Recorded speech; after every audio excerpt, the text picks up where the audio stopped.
Salut à tous, meilleurs vœux pour 2017. On se retrouve aujourd'hui pour un vlog sur Rogue One, puisque je suis allé le voir hier au cinéma. Mais avant de commencer, je voulais dire aux habitants d'Alès-en-Cévennes, puisque c'est là où je suis allé le voir, que votre ciné, il est comme ça, hein, il n'y a pas à chercher. L'entrée, on a l'impression que c'est la Ligue Pokémon. On arrive juste à l'heure, il n'y a pas une bande-annonce après, comme la dernière fois où je suis allé voir Les Visiteurs 3 à Mulhouse, où on avait eu encore 20 minutes après de bande-annonce et c'était immonde. Bref, là c'était une expérience aux petits oignons. Vous avez un super cinéma, peuple d'Alès. Bien, Rogue One. Rogue One, c'est l'histoire de Jyn Erso, qui est joué par Felicity Jones. Dans sa croisade contre l'Empire Galactique, sa mission c'est de trouver les plans de l'Étoile de la Mort qui vont être par la suite exploités par l'Alliance Rebelle dans l'épisode 4, Un Nouvel Espoir. Et entre les deux, enfin pendant le film, elle va être tiraillée entre ses convictions personnelles et sa dévotion à l'Alliance, et ses convictions aussi un peu sur l'Empire. Donc ça c'est un résumé tout bref, tout succinct. Moi, ce que j'en ai pensé, donc je suis allé le voir avec ma sœur, et on a tous les deux pensé qu'il était très très bon. Il y a beaucoup de choses à apprécier dans ce Rogue One. Pour la petite histoire, ma sœur n'a pas aimé Star Wars 7. Et moi, alors apparemment c'est une opinion qui est de plus en plus impopulaire, mais après l'avoir vu au cinéma, je l'ai apprécié, et même en le regardant une fois supplémentaire en DVD, je continue à maintenir qu'il est très très bon, qu'il y a beaucoup de choses à apprécier dans Star Wars 7. Mais Rogue One, en tant que tel, n'est pas dans le même moule. Je veux dire, il y a beaucoup de codes de la série qui sont pas présents. Le texte en début de film, il y a certains, les transitions sont plus on coupe au lieu de faire des transitions qui s'ouvrent, qui défilent. Voilà, il y a beaucoup de codes cinématographiques qui sont pas dans Rogue One, et l'histoire se veut plus sombre. Le film a été retourné il y a 6 mois pour être moins sombre que prévu. Et du coup, j'aurais bien voulu voir la nouvelle, enfin l'ancienne version, parce que, à mon avis, il y avait des trucs peut-être un peu plus intéressants dedans. Mais bon, on y viendra peut-être un petit peu après. Parlons du casting. Donc Felicity Jones dans le rôle de Jyn Erso. Alors au niveau du personnage, enfin je veux dire du personnage féminin qui est un petit peu une battante seule contre toutes, effectivement avec Hunger Games, avec Divergente, et avec un petit peu Rey dans Star Wars 7. En tout cas c'est à la mode et ça commence presque à devenir un cliché. Mais déjà d'une, c'est un cliché qui me dérange pas, donc, mais de toute façon il faudra faire avec, voilà, c'est ce que je veux dire.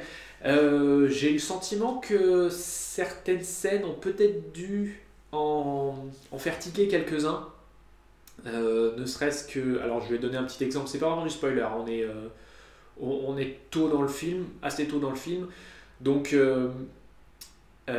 l'Empire a pris possession d'une planète pour miner ses ressources. Les habitants essaient de leur en empêcher. Et ces habitants, qui sont donc censés être du côté du bien, même si dans Rogue One, la frontière du bien et du mal est beaucoup plus floue que dans les films de la série principale, ce qui est une bonne chose d'ailleurs, ce qui est une très très bonne chose. Mais ces combattants qui sont donc implicitement du côté du bien, sont habillés en taliban, en mode full Allahu Akbar, AK-47. Donc je pense que ça a peut-être fait tiquer quelques personnes. En tout cas, c'est pas difficile à voir. Mais revenons au casting. Donc Felicity Jones dans le rôle de Jyn Erso, que je connaissais pas avant. Je sais pas dans quel autre film elle a joué. Felicity Jones est absolument géniale. elle a des émotions, elle transmet ses émotions de manière presque naturelle. Ce qui est une bonne chose parce que quand les deux protagonistes discutent entre eux, le discours est un peu forcé. Donc je ne sais pas si c'est dû à la traduction. La traduction est peut-être un petit peu rigide, mériterait d'être revue en VO. Mais certains des dialogues entre les deux protagonistes font un petit peu forcer. De temps à autre, j'ai eu l'impression que des gens normaux ne parlaient pas comme ça. Diego Luna dans le rôle du partenaire de Jean, qui lui est un petit peu plus dans la réserve, mais en même temps c'est son rôle, donc il le tient bien. Sinon, il y a Mads Mikkelsen dans le rôle du père de Jean, il est bien. Il n'y a pas beaucoup d'autres têtes reconnaissables, à part une, et c'est Peter Cushing qui reprend son rôle de Star Wars 4, malgré le fait qu'il soit mort Enfin, il est mort il y a bientôt 20 ans. Et donc, ils ont fait, comme dans Tron l'héritage, ils ont redigitalisé sa face, je reste en poli, son visage en 3 dimensions. Et ça aurait fonctionné pour un caméo, genre 5 secondes de temps à l'écran, mais là il est présent dans une grande partie de l'intrigue, et du coup ça fonctionne pas très bien. On voit, c'est comme Jeff Bridges dans Tron Heritage, on voit que c'est pas lui, quoi. Il y a le grand retour de Dark Vador qui est dans quelques scènes. Et là, je vais peut-être me mettre à dos une partie de la fanbase parce que je n'ai pas vu Star Wars Rebels, mais la nouvelle voix de Dark Vador, et ça, ma sœur l'a remarqué aussi, alors que d'habitude, elle est pas trop, elle remarque pas trop ce genre de choses. Et la nouvelle voix de Dark Vador, ça passe pas pour moi. En même temps, bon, George Aminel est mort il y a 3 ans, je crois, je suis pas plus très sûr, mais il avait repris son rôle pour Star Wars 3, La Revanche des Sith, et il est mort depuis. Pour moi, c'est sa voix, et du coup, la nouvelle, qui est la voix de Dark Vador dans Star Wars Rebels, et donc Rogue One, pour moi, ça passe pas. Bon, par chance, Dark Vador n'est pas dans une grande partie du film, on est quand même dans certaines scènes isolées, mais voilà, il manque un peu la magie. La magie, parlons-en. Parce que un film peut avoir tous les défauts de la Terre, s'il arrive à véhiculer des émotions, pour moi c'est gagné. Et pour Rogue One, eh ben, c'est gagné. Il y a certaines scènes, je crois d'ailleurs la scène qui m'a le plus marqué, donc c'est à la fin de l'arc dans la ville assiégée dont je vous avais parlé plus tôt. Et donc il y a une scène où le vaisseau se barre, et ça, je veux dire, les effets visuels, alors c'est celle qui m'a marqué le plus, hein, mais je veux dire, dans tout le film c'est comme ça, elles sont vraiment magnifiques.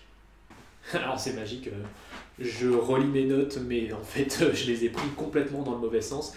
Alors, les musiques sont beaucoup moins mémorables que même Star Wars 7, qui était déjà un cran en dessous des 6 anciens films. Bon, après, on retrouve pas forcément... En fait, on retrouve presque le thème central de Star Wars, mais il est coupé juste à la fin, une mesure avant la fin, pour donner quelque chose, et du coup, ça gratte un peu l'oreille, et on s'en rappelle moins.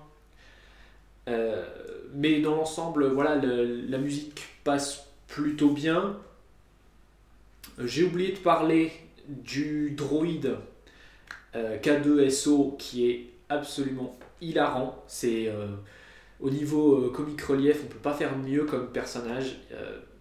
Et d'ailleurs, de la recommandation de certains amis, en fait, c'est le seul personnage. Il y a certains amis qui ont vu le film et c'est le seul personnage qu'ils ont vraiment apprécié. Et je peux comprendre pourquoi, parce qu'il est vraiment très très très drôle. Il y a beaucoup de clins d'œil qui sont faits à l'univers de la série. Certains sont d'ailleurs pas nécessaires du tout.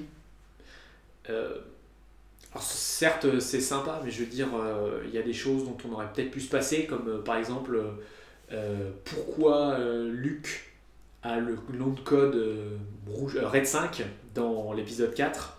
Ça, c'était pas nécessaire du tout. Certains soucis de continuité en termes de traduction aussi, comme par exemple la planète de Sénateur Organa et de la princesse qui s'appelle maintenant Alderaan, comme dans les films anglais, alors que dans l'épisode 4, on l'appelle Aldorand.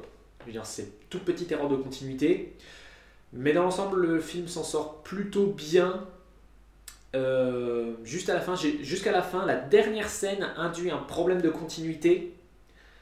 Mais, alors pour moi, il est facilement justifiable. Je vais pas faire de spoiler pour ce film parce que c'est vraiment une grosse recommandation et ça me ferait mal de de vous le gâcher. Pour moi, le point le plus négatif, c'est que on rentre pas assez dans la psychologie des personnages et à la place, ce qui est remplacé, à mon avis, on a perdu un flashback. On a perdu un flashback de 10-15 minutes qui aurait expliqué beaucoup de choses et je pense qu'il va être présent dans l'édition étendue en Blu-ray. Parce que là, il nous manque juste un petit. Il nous manque une petite scène, enfin un flashback qui serait fondamental à la psychologie de Jyn Erso, qui m'a empêché peut-être de me laisser aller dans le personnage qui est pas mauvais, je veux dire, il est correctement exécuté et les péripéties qui se déroulent autour d'elle sont savamment pensées pour que justement elle soit tiraillée entre l'Alliance et l'Empire. Ce qui est bien, mais il nous manque un flashback de 10-15 minutes, en fait, qui est résumé seulement. Ce qui est frustrant, en fait, c'est qu'il est résumé en quelques plans, il est résumé en 5 secondes, et il manque. Parce que, bon, ce film dure 2h13, et avec ce flashback, ça aurait monté, donc en admettant qu'il fasse 15 minutes, ça aurait monté le film à 2h30, ce qui est quand même plutôt standard pour les films d'aujourd'hui. Donc, voilà, j'espère vraiment qu'il y aura quelque chose de ce genre dans la version étendue des Blu-ray, des DVD, tout ça, parce que ça manque. Ça manque pour rentrer dans la psychologie des personnages. Celle des personnages secondaires, elle n'est pas effleurée, mais elle n'est pas examinée en profondeur non plus. On est entre les deux, on est en eau moyenne. Et ça aurait mérité qu'on pousse peut-être un petit peu plus. Voilà. Pour moi, c'est le plus gros défaut, mais on se laisse quand même entraîner par les personnages qui ont beaucoup de cœur. Felicity Jones a beaucoup de talent. Et si vous n'avez pas encore vu le film, quand vous allez voir une scène en particulier, vous allez comprendre pourquoi. Mais Felicity Jones a énormément de talent. L'action est très bien réalisée, c'est spectaculaire, c'est intelligent et le film essaie de raccorder du mieux qu'il peut les épisodes 3 et 4. Il y a quelques petits soucis de cohérence. J'ai noté 3 endroits. Un qui a vraiment pas de signification particulière, c'est juste un clin d'œil. C'est juste un clin d'œil à l'épisode 4 qui pose problème. Ça a à voir avec Dark Vador, mais ça pareil, ça peut aussi être facilement expliqué. Et le troisième, c'est à la fin. Mais pareil, je spoile pas et ça m'a pas paru évident tout de suite. En fait, c'est quand j'ai lu un article sur Dorkly qui parlait justement de ce souci. Je fais ah oui, mais c'est vrai. Mais bon, en même temps, Dorkly, ils sont toujours dans l'exagération. Ça ruine tout. Non, je suis désolé, ça ruine rien du tout. Il y a une explication toute bête. Et l'explication toute bête, c'est Donald. Voilà. Si vous avez compris comment fonctionnait la campagne de Donald Trump, vous savez quelle est l'explication à ce souci. Bien, bah, je pense qu'on a plutôt fait le tour. J'ai essayé de faire un peu plus concis que la dernière fois, déjà parce qu'il n'y avait pas de bande-annonce, ce qui est quand même une sacrée bonne chose, et aussi parce qu'on m'avait reproché que ce soit un peu trop long. Donc déjà, je vais voir, je pense que j'ai fait plus court, mais on va voir comment ça se goupille. Et quant à nous, ben, on va se retrouver prochainement pour quelques vidéos qui sont bientôt dans la boîte, qui vont être faites très très vite. Et peut-être un vlog d'Assassin's Creed, mais j'ai cru comprendre qu'il n'était pas très bon. Et comme le cinéma ça coûte cher, bah, on verra. Hein. En attendant, on se voit la prochaine fois. Bah, à la prochaine. Salut!